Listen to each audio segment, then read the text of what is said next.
Amy, are you online? I am. Okay, great. So everybody, thanks so much for joining us today. We're here to show you about using video review to design safe living spaces in memory care. This is presented by Proactive Medical and SafelyYou.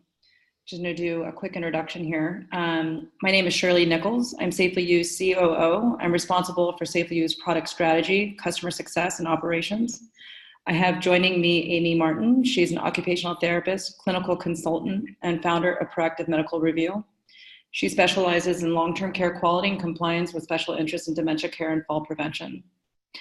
For the audience, if you have any questions, feel free to submit under the Q&A within Zoom. We'll answer as many questions at the end of the presentation, and any remaining questions that we don't get to answer, we'll send out those answers with a survey link to download the slides. Okay. So the agenda for the short webinar today is to review your standard best practice fall scene investigation, and then review an actual picture, a still picture of a fall, and then review key environmental risk factors for memory care, and then to take those fall investigations and apply those to a fall video and perform the same investigation process. And then we'll review the most common environmental interventions for memory care, and then highlight some of the lessons learned that we've learned through video review.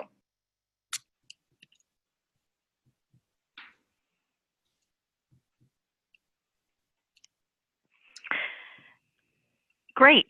Thank you, Shirley. Shirley, excuse me. This is Amy Martin with Proactive, and it's a pleasure to be with you all today. We want to begin just by discussing our standard process that we follow in the event of a fall. And for most of us, that standard post-fall assessment procedure involves some variation of a check, call, care process. So as you know, this involves promptly going to the resident to respond to that fall, calling for a nurse or caregiver, and beginning a review of both the resident and the fall scene. In this scenario, we would typically ask the resident if they're okay and perform a clinical assessment to determine if there are any injuries.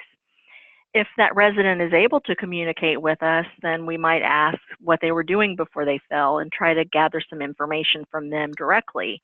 But we'd also consider any clues from the immediate area, such as where they're found, for example, near the bed or in front of a wheelchair.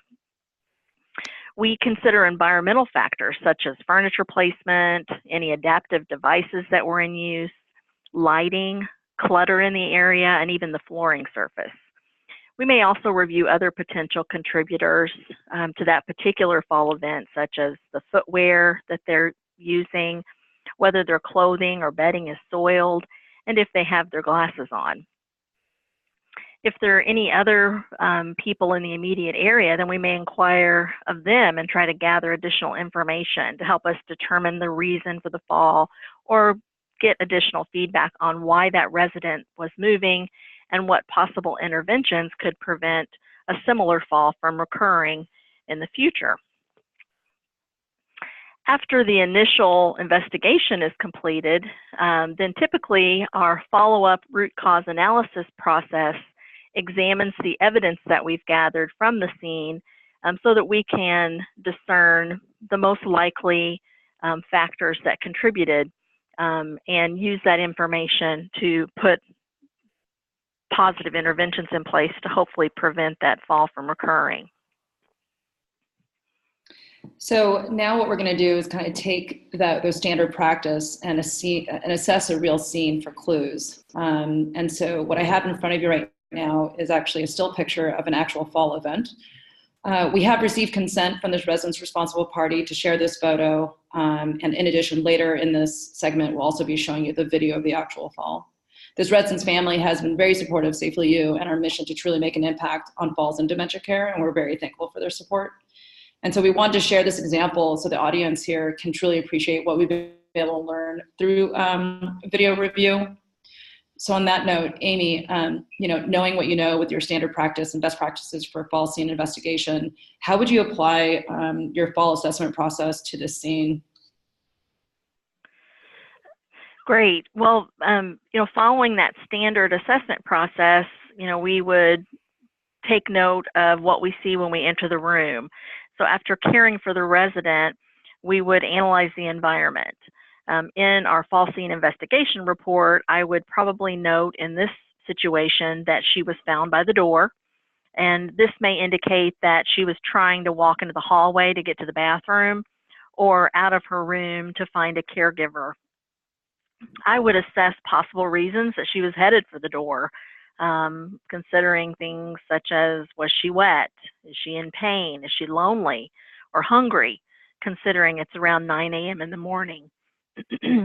As I analyze the possible root cause of this fall, I'd have limited information if the resident weren't able to communicate what had happened. I may consider environmental factors such as a somewhat cluttered room, the fact that the white bedside commode is not easily visible next to the white wall, the possibility that she needs a walker or other mobility assistive device to safely ambulate in-room distances. I see that there are 2 different wheelchairs in the room, but no walker at bedside. I'd also probably note in my report that she was barefoot. Some of the interventions that might be put in place to prevent this fall from recurring based on the information that we're able to gather at the scene. We might move the bedside commode closer to the bed. We might try to give some reminders for her to use the call light for help when getting up. We might decide to provide an assistive device such as a walker or even offer non-skid socks. If this fall had happened before or some similar version of this fall, then some of these common interventions may have been tried previously. And in that case, we might be a little more creative with our interventions, such as a line or a pathway marked on the floor to the bathroom, making the call light system more visible with colored tape, or updating the lighting in the room. We might even move the position of the bed closer to the door or move her to a room closer to the nurse's station. Great. And so what we're going to do, again, in a few more slides away, we'll actually watch the fall video so that we can articulate if whether or not that initial fall investigation, validated a lot of these assumptions. Great. Some of the most common environmental factors contributing to falls include excessive clutter and tripping hazards around walking surfaces. Disorganization in the room may also contribute to a resident's confusion and also their difficulty in finding their personal items or things that are important to them. And this may lead to discontentment and attempts to get up and try to find the things that they need. Asking questions about what personal items a new resident likes to have at bedside, also what side of the bed they typically sleep on, and other similar questions can help provide insight into setting up a resident's room in a way that's best for them. We've also had success with labeling dresser drawers with pictures and words in memory care to help residents find their items quickly and also help to bring order to the new surroundings. We use the person-centered information that we've gathered at admission to set up the room with the bed open to the side typically used for rising, and also like to, as much as possible, use recognizable objects and even bedding that helps the resident locate their room from the hallway. If, for example, they've kept their glasses and a cup of water on the nightstand in the past, then we would try to set up the room in the facility in a similar way. Other person-centered considerations are making sure adaptive devices are fitted to the resident and in good repair, and ensuring that the bed is adjusted to the proper height. We want to train staff to return the bed to the prescribed height after bedside care to enable safe mobility as much as possible.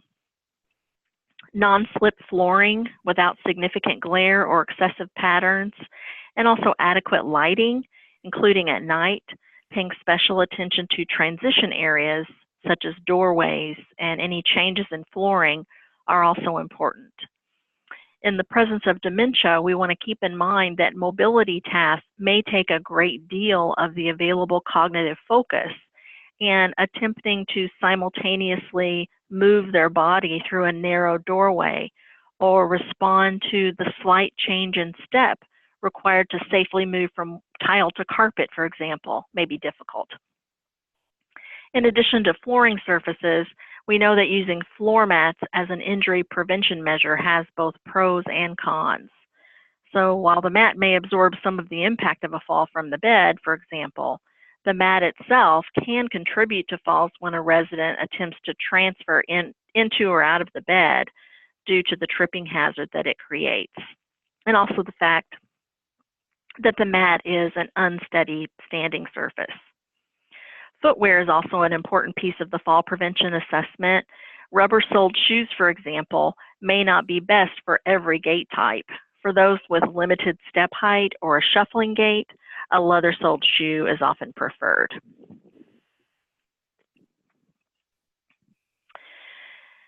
Person-centered assessment in memory care may include dementia staging to guide fall prevention care planning and really to guide the staff in setting up environments that are person-centered for that individual and help us to anticipate their needs. So this chart highlights what residents in the early, middle, and late stages of dementia tend to pay attention to, what information they're likely to recall, and some specific best practice fall prevention strategies for each stage. For example, in the middle stage, we know that residents tend to attend to the environment between eye and knee level. They also tend to focus on familiar objects, especially those immediately around them or 6 inches away on a tabletop. As an environmental intervention based on this, I may remove trash cans or other obstacles that are below the knee and keep the walker or assistive devices immediately next to the bed or transfer surface. Thanks, Amy.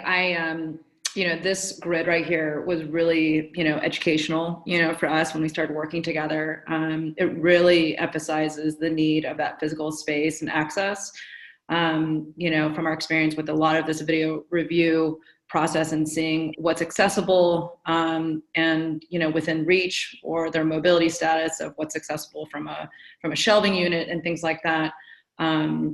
This really hits home on how the dementia stage really makes an impact on how that environment and that staging is really critical, and how you almost have to continuously assess that, right? So as our residents progress in their journey, we want to always be evaluating, what is that environmental impact and their safety.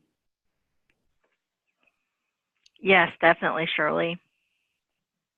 So, earlier, a few slides ago, we did show you the still picture, and you performed your fall investigation on what pretty much everybody as audience members here today, I'm sure you're all familiar, unfortunately, with what it feels like and what it's like for your care staff to walk into a resident's room and finding them on the ground. You have that standard checklist that you have to go through. And so while appreciating what we went through a few slides ago of seeing that still picture of what, most communities are faced with today, what we want to do today now is show you how this resident actually ended on the ground till when they were found.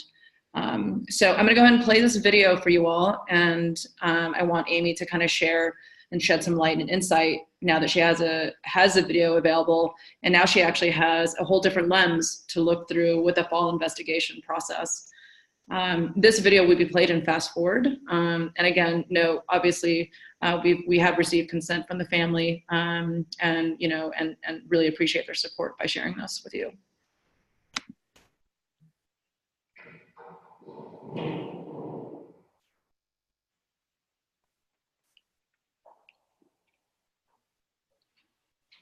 So Amy, feel free to share anything as you're watching. Sure. So I'll let everyone just kind of watch the clip. I'll make some comments, and then perhaps we can watch it a second time.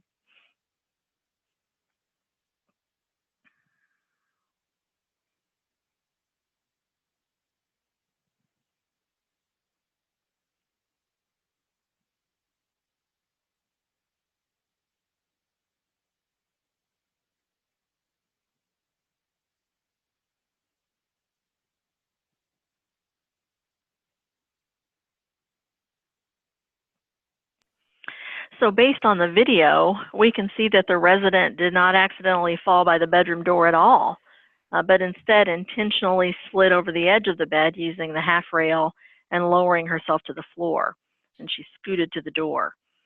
I noticed the bedside mat and her possible attempt to step out past it, which leads me to wonder if she's trying to avoid sounding the alarm. She never does attempt to stand, but her mobility options are limited, with the wheelchair parked on the other side of the room and no walker or other assistive device available at bedside. If she typically uses a wheelchair for mobility, then the optimal placement would, of course, be at bedside in a locked position or with an anti-rollback device. So when we assess the root cause as to why she's trying to get up, I'd consider again whether she needs to toilet, is hungry for breakfast, needs a change of scenery, or is looking for the caregiver. The video helps me to focus on her possible unmet need and try to make a determination of what that might be. And also, it calls into question the safety of the half rail as an enabler, and maybe the possibility of changing this to a less risky grab bar. I'd also assess the placement of the furniture, including the bed being so closed in between three walls and with the piles of bedding, as well as her lack of access to the assistive devices at bedside, and really even to reach items on her bedside table. Yeah, I mean, from, again, our experience in seeing these videos, I mean, you'll see also how there's actually two assistive devices back here. I know that's really common for families to want to provide, additional assistive devices for their loved ones. But having, we've seen where, these additional devices are left behind and unnecessary, and kind of what you're talking about earlier, Amy, about decluttering and making sure that, again, the use of the room is really optimal and we're not creating any confusion or unnecessary triggers or intents.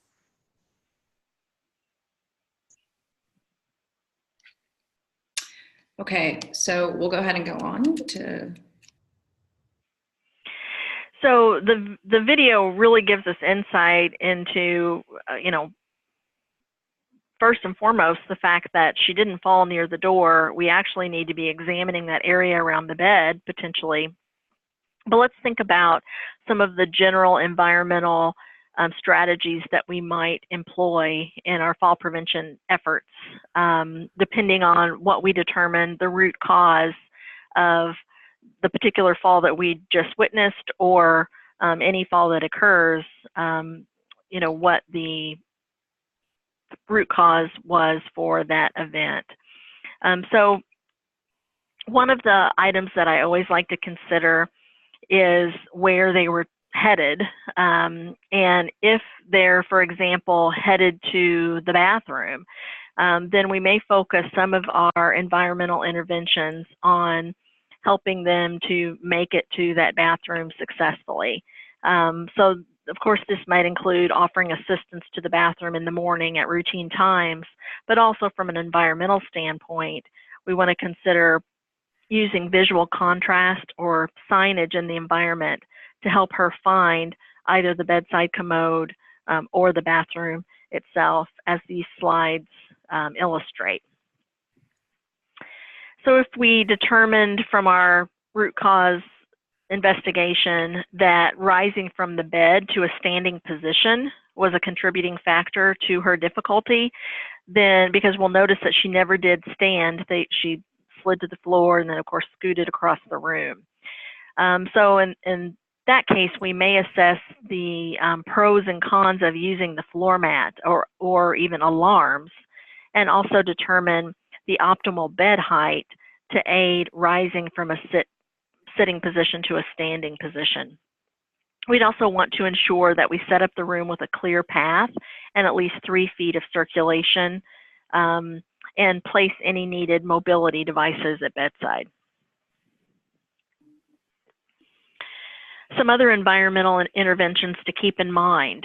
Low pile carpeting offers some padding for falls, but on the con side, it makes it more difficult to advance a walker. It is good for glare control, so for those with visual impairments that are sensitive to glare, carpet may be preferred over tiled or a slick surface. Again, we want to think about how we can make the toilet and bathroom as easily accessible as possible. So this includes measures for locating and identifying the bathroom or toilet, being able to follow that path, maybe even grab bars en route, a toilet seat that is visibly contrasted from the floor and back wall, and proper toilet height. We, of course, also want to consider easy to manage clothing and incontinence products. We want to think about our bed and other furniture accessibility. So bed height, as we mentioned, the ability to transfer to the stronger side whenever possible, and even bed placement, and trying to make sure that where they're seated or lying in bed, there is a manageable distance to the bathroom whenever possible.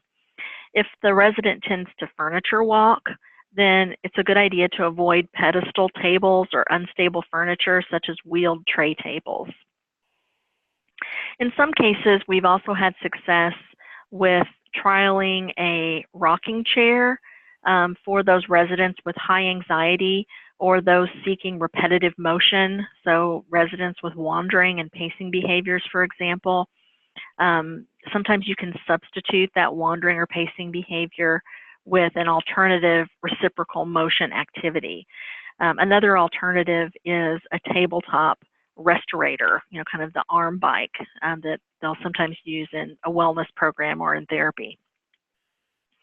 In the hallways and in general throughout the facility, we want to offer many places to sit and rest. Also watch for clutter in hallways, keep the pathways as open as possible. It's a good idea to offer seating every 30 feet or so in a long hallway when you can. And as we discussed, we want to make sure that our interventions, such as floor mats or low beds and non-skid strips, are the best solution for the individual if we decide to employ that intervention. So you want to assess the pros and cons each time you're making a change to the environment or adding an intervention. Thanks, Amy. So to kind of take and digest everything that she's been mentioning in regards to interventions, we kind of want to transition over to, again, how video review has made that impact with really strengthening interventions and prevention. So SafelyYou conducted a research study last year across 11 communities, and we discovered some insightful information about how residents with dementia fall. And so I just want to highlight a couple of the statistics here. As many of you probably know, majority of falls, 80%, were found to be unwitnessed. What was also really interesting to find out was that over 30% of the detected falls that we have on video, the residents actually would move over 30% of the time from where they actually went to the ground to where they're actually found. So this really emphasizes the necessity to always scan the room for any clues, not just where you found them, because there is a high likelihood that there was some other, risk or hazard that that could be at play here. And so always scan the room for any sort of clues, knowing that they may have scooted themselves from across the room. In addition here, you'll notice here that, most of the falls that did occur, over 70% were actually in the bedroom. And as you can see, the activity prior to fall was majority were them getting out of bed. So this again just affirms the importance of supporting the resident and making items really accessible and close to the bedside, or ensuring that proper mobility aids are within reach. To kind of highlight where, the video that we just watched with that resident, self-lowering themselves intentionally and safely, so how do we make sure that the environment is safe for her? We can't, stop these, from occurring. However, we just want to make sure our residents are safe, so it's how do we make sure to do that? And again, this is what video has done for us to make sure that happens. Here are a couple examples of some before and after pictures. This right here is just showing how through video review, making sure that the position of the bed is optimal and the pathway was wider and also limits the likelihood of them rolling out of the bed with it against the wall. This is another example of how the walker is placed by the bedside versus by the door. I am just going to highlight a couple lessons learned through video to kind of give you a little bit more context, and hopefully you can take back to your community and use. So as I already mentioned, many residents found on the ground actually self-lowered themselves to the ground very safely. And so you really want to make sure that you're considering the time of day, adjust those rounds or continence care, or the possibility of that floor mat. And to Amy's point though, you always want to validate whether or not the floor mat is a risk to that individual. A lot of times, again, those residents may be found in a different place than where they actually fell. So again, reemphasizing the full room scan and its importance. In addition, the open shelving and storing items close to the ground although it may mimic a more normal home-like room, which families would really like. Unfortunately, it does trigger movements that may lead to falls. So really making sure that again, things that are accessible within the resident's mobility status, kind of taking in consideration what Amy mentioned about the stage of dementia. And then really evaluating that use of their equipment at bedside. Are the mobility devices, will they hurt them or help them? And it's really difficult to know unless you really see them using it. So what we found through video review is that sometimes the residents don't use the equipment properly. They might use a wheelchair as a walker, for example, or maybe they actually don't know how to self-transfer themselves to the wheelchair. So how do we make sure that they have the right equipment at bedside? And some of the things you might be able to do is you can maybe just make sure the care staff actually observe their use of their aids to confirm if it's still appropriate. And then kind of to wrap up here before we get into some questions is, we hope you take home some insights here to add to that fall investigation checklist. Really echoing Amy's point here about, mobility aids, the bed heights, the floor mats, the nightstands and accessibility. The last point here is, family members, and assistance with transfers. Just really understanding that many of these things it's really important to make sure that your care staff are using during that fall investigation. So I know we only have a few more minutes left, but we definitely appreciate everybody for joining. I think Adrian might be chiming in here for some questions that we might be able to wrap up here. And like I said, you will receive an email after this webinar with a survey. We would love to get your feedback. We do have a webinar series coming up next month. We are going to highlight mobility aids specifically in the room and how those with dementia use them. I kind of highlighted that a little bit earlier. And then, like I said, we can dive in more with our other webinar series, and we'd love for you to join and get more feedback from us. Feel free to reach out. So Adrian, we can kind of transition over to any questions that the audience might have submitted. Yeah, hi. We do have a question about handouts, which I think you mentioned in the beginning. We're going to send out a survey, and at that point, if you can just please be encouraged to fill out the survey, then we will send you the slides. So that's how you can get handouts. We appreciate your interest. I do have a couple of other questions. One is asking if we ever put cameras in bathrooms. Yeah, great question. We actually do not place cameras in bathrooms, only because from our historical research studies have shown that falls are not occurring in the bathroom, in memory care specifically. And so the focus is really in the bedroom by the bedside.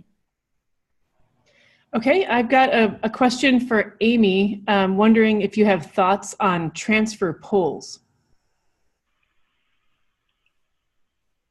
On transfer poles, meaning grab bars? I'm sorry, I'm not able to see the question. Yeah, transfer poles. So meaning, yeah, like grab bars that go from floor to ceiling. Poles, I've seen them in some communities. Yes, I think that they can be helpful in some situations. For the resident that we observed in the video, I had some even though she was able to safely lower herself to the floor, I did have some concerns with the fact that she tended to kind of slide next to and slightly under the side rail, and so would be looking to trial some alternatives to that half side rail based on viewing that video. Yeah, so Amy, we have a lot of residences in our communities where, they are not necessarily as mobile. And so they do, for them to get out of bed, they will self-lower a lot. So, definitely getting some more of that feedback is great to understand of how do we kind of help the residents transfer themselves that may not be able to stand up on their own, but they have a habit of self-lowering. Definitely. I have another question. I'm wondering if you can address how SafelyYou handles privacy concerns. Sure. So first and foremost, folks do have to opt in for the system and sign a waiver to use it. We do take tremendous pride that our current opt-in rate from families is over 80%, which is far higher than adherence to therapy programs or other wearables, particularly in memory care. And second, because we only keep video when falls are detected. So we only require loss of privacy at the time when folks really need help. The main point is that how tough the ER visits are on family, we actually, really strive to lower those ER rates, which we actually just got a paper accepted in the American Journal of Managed Care. But again, the focus is, how do we drive this reduction in unnecessary ER visits? And we have families and communities that are, having 100% opt-in. Great. Great. I have another question. Wondering if you have any suggestions for a resident that's restless and constantly trying to get up. I think probably addressed to Amy. Sure. So I would probably begin by completing a dementia staging assessment. I tend to use the Allen Cognitive protocol for that. And then based on the stage of dementia, trialing some interventions that match. So the chart that we provided, with the early, middle, and late stage information is just a glimpse into, what you can actually pull based on the staging. So a couple of quick suggestions, thinking about, discussing with family what are calming, measures for that individual, and also what are things that tend to make them apprehensive or, agitated. And, so for example, if they tend to, find background music soothing versus, being in a crowded room with people, something that's an aversion for them. So trying to set up their day accordingly. We've also had good success with some individual iPods and music therapy, using other sensory stim, tying in comforting smells and things like that as well. So an activity program that's really focused on them setting up their space in a familiar way. There are lots of things that you can do. We could do a whole session just on that alone, but I would again advise you to begin with determining that stage of dementia. Great. I don't have any other questions coming in at this time. I think that's going to wrap it up. Thanks everybody for joining. We really appreciate your participation and interest in Proactive and SafelyYou. We hope you join us for our next session, and we'll be sending you out a follow-up survey. We can also share those slides again. Thanks again for your time.